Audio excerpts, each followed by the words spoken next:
You can write everything down. Every bill, every payment, every subscription, every dollar you plan to save. You can open a budgeting app, make a spreadsheet, divide your income into neat little categories. Promise yourself this month will be different, and still watch the whole plan fall apart before the month is even halfway over. And that is the part that makes budgeting feel so frustrating, because most money advice makes it sound simple. Just track your spending, just cut back, just stop eating out, just stick to the plan. But that advice usually leaves out one important detail. A budget is easy to follow when the month behaves, when rent is normal, when groceries stay predictable, when the car does not need repairs, when nobody calls asking for help, when nothing breaks, when your energy is high, when your emotions are calm, when life gives you a clean, perfect month. But most people are not living inside a perfect month. They are living inside a month where everything costs more than expected. And that is why so many budgets fail. Not because people are lazy, not because they do not care, not because they are reckless, but because the budget they created only works in a version of life they almost never get to live. That is the hidden problem. Most budgets are built for the month you hope for, not the month you actually have. And when real life shows up, the budget does not bend, it breaks. You tell yourself, this month, I'm only spending this much on food. Then groceries go up again. The same cart costs more. The same bag feels lighter. The same basic items somehow take a bigger piece of your paycheck than they did before. And now the budget makes you feel like you failed. Even though you did not buy anything wild. You bought eggs, rice, chicken, soap, toothpaste, gas, things nobody flexes online, things nobody calls luxury. But somehow, they still stretch your money thin. That is where budgeting starts to feel insulting, because when life is already expensive, strict numbers can feel like they are mocking you. They sit there on the screen like everything is under control. Rent, fixed. Groceries, fixed. Transportation, fixed. Savings, fixed. Fund money, fixed. But your life is not fixed. Your life moves. Prices move. People need things. Bills arrive late. Emergencies show up early. And sometimes, the thing that breaks is not the budget. It is you. Because budgeting does not only require math, it requires emotional energy. And that is the part almost nobody talks about. It takes energy to check your account when you already know it is low. It takes energy to plan meals when you are tired. It takes energy to say no after a long week. It takes energy to keep choosing the responsible option when responsibility has not made your life feel easier yet. And when someone is already exhausted, telling them to just budget better can feel less like help and more like blame. Because the issue is not always that the person has no plan. Sometimes the issue is that the plan has no room for being human. A strict budget assumes you will make perfect decisions while living under pressure. It assumes you will always cook, always compare prices, always avoid convenience, always ignore stress, always say no, always stay disciplined, always make the cheapest choice. But real life does not work like that. Sometimes you buy food out because you got home late and cooking feels impossible. Sometimes you spend more on gas because someone needed a ride. Sometimes you send money to family because saying no would cost you emotionally. Sometimes you replace something before you were ready because the old one stopped working.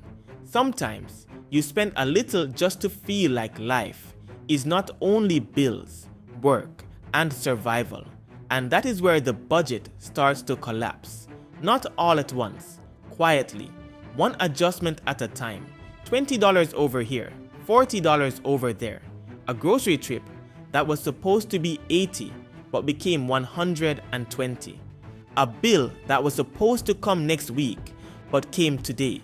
A small family emergency, a prescription, a school expense, a tire, a fee, a repair, a charge you forgot about, and suddenly the budget that looks strong on the 1st of the month feels useless by the 15th. Then the guilt starts. You look at the numbers and think, I messed up again. But sometimes you did not mess up. Sometimes your budget was too fragile.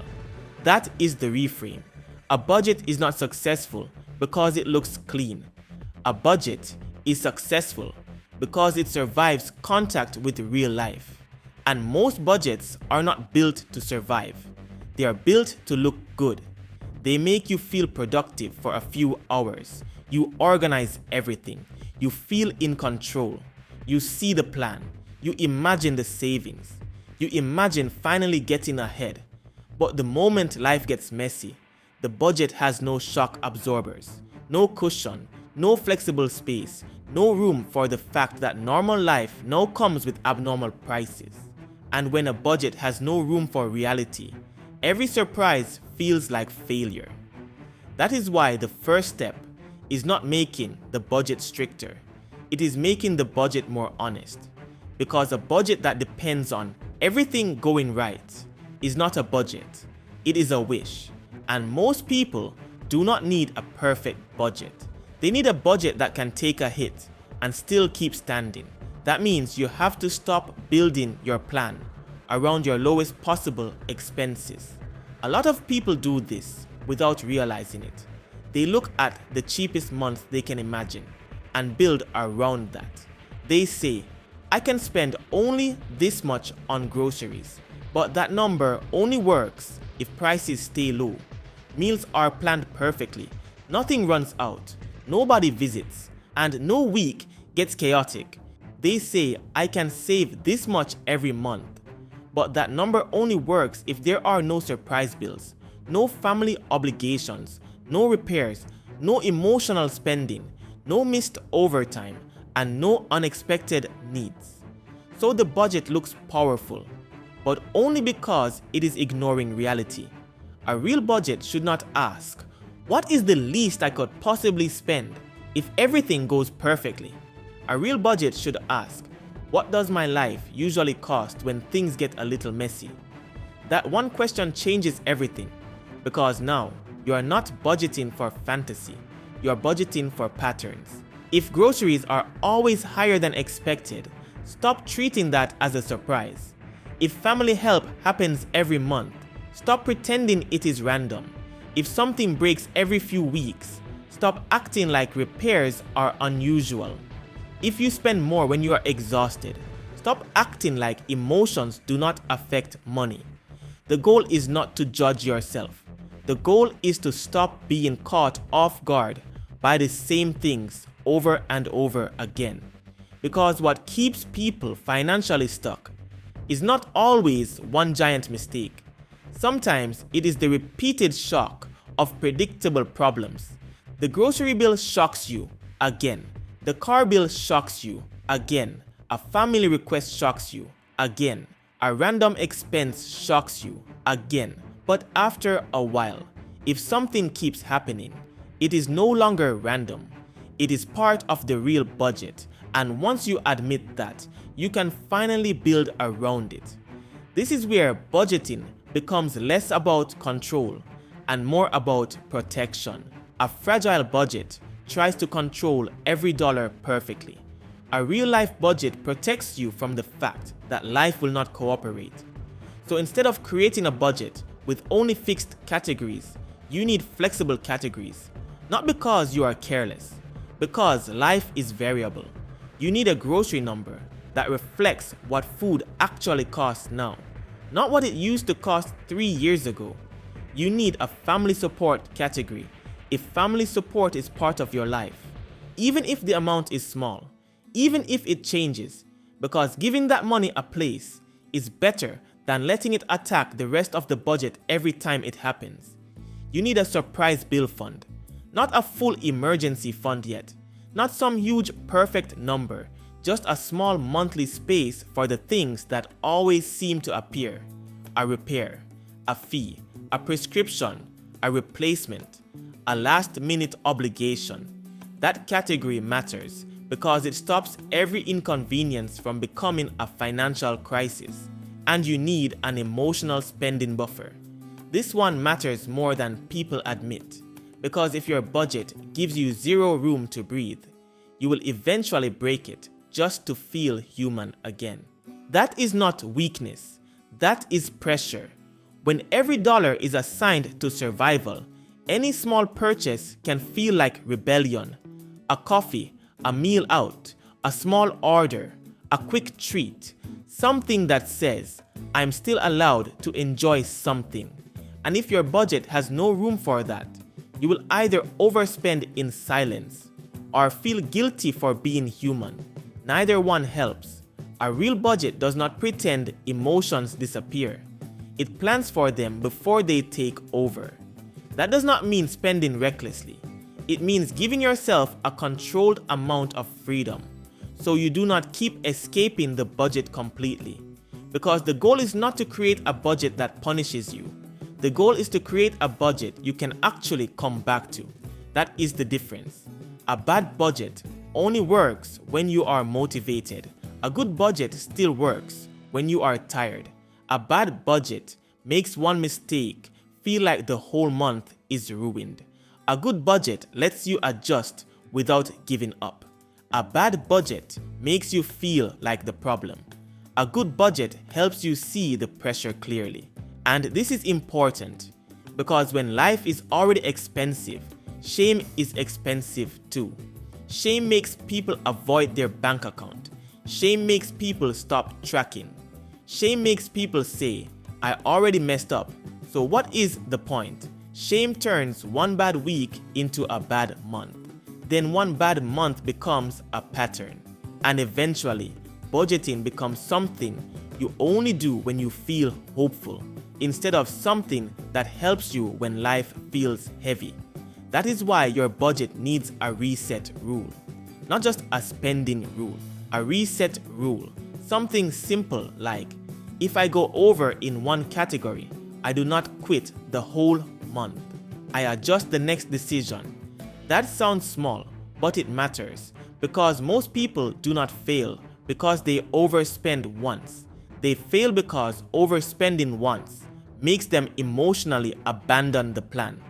They miss the grocery number, then stop checking. They order food once, then say the week is ruined. They use the credit card once, then stop looking at the balance. But a budget that survives real life needs a way back in. The plan cannot be so fragile that one mistake destroys it, because real life will test it again and again. So the budget has to be built with layers. The first layer is the truth layer. What does your life actually cost? Not the fantasy version, not the cheapest version, the real one. Rent, food, transport, debt, family, bills, repairs, small emotional spending. The things you keep pretending are rare, but somehow keep happening. The second layer is the protection layer. This is where you separate money before life absorbs it, even if it is small. $5, $10, $20, something. Because if savings only get whatever is left at the end, savings will always be fighting the strongest version of the month. And the strongest version of the month usually wins. Bills win, groceries win, stress wins, emergencies win, convenience wins. So savings need to move earlier. Not because the amount is impressive, but because the habit is protective. The third layer is the flexible layer. This is the money that allows the budget to bend instead of break. Groceries went higher. This layer absorbs part of it. Someone needed help. This layer gives you a place to pull from. A surprise fee showed up. This layer keeps it from destroying everything else. The fourth layer is the review layer. Not a dramatic review. Not a 2-hour spreadsheet session. Just a simple question at the end of the week. What actually happened? That question is powerful because it removes shame and replaces it with information. Maybe groceries are not the issue. Maybe transportation is. Maybe subscriptions are not the issue. Maybe family obligations are. Maybe eating out is not about laziness. Maybe it happens every time your schedule gets too full. That is useful information because once you understand why the budget breaks, you can stop blaming yourself and start redesigning the system. And that is what most people need. Not more judgment, a better system. Because a budget is not supposed to be a cage. It is supposed to be a map. And a map that ignores potholes, traffic, detours, and bad weather is not helping you. It is just making the journey look cleaner than it really is. A real budget needs to show the rough parts, the expensive weeks, the family pressure, the rising food costs, the surprise bills, the emotional fatigue, the months where discipline is harder because life is heavier. That does not mean you give up. It means you stop building a plan that only works when you are at your best. Because the budget that changes your life is not the one you create when you feel motivated. It is the one that still helps you when you are stressed, tired, behind, and tempted to stop caring. That is why strict budgets fail when life is already expensive. They ask for perfection from people who are already carrying pressure. And the solution is not to stop budgeting. The solution is to stop budgeting like life is predictable. Build a budget with room for the month to be messy, room for prices to move, room for people to need you, room for things to break, room for your own emotions, room for a small mistake that does not destroy the whole plan. Because a budget is useless if it only works in a perfect month. And the perfect month is not where most people live. Most people live in the month where the light bill is higher than expected, where groceries quietly steal another $50, where the car makes a sound it did not make yesterday, where family needs help, where your brain is tired, where your paycheck is already being pulled in 5 directions before you even touch it. That is the month your budget has to survive. Not the imaginary one, the real one. And once your budget starts surviving real life, something changes. You stop seeing every surprise as proof that you failed. You start seeing patterns. You stop quitting after one bad week. You start adjusting. You stop trying to control every dollar perfectly.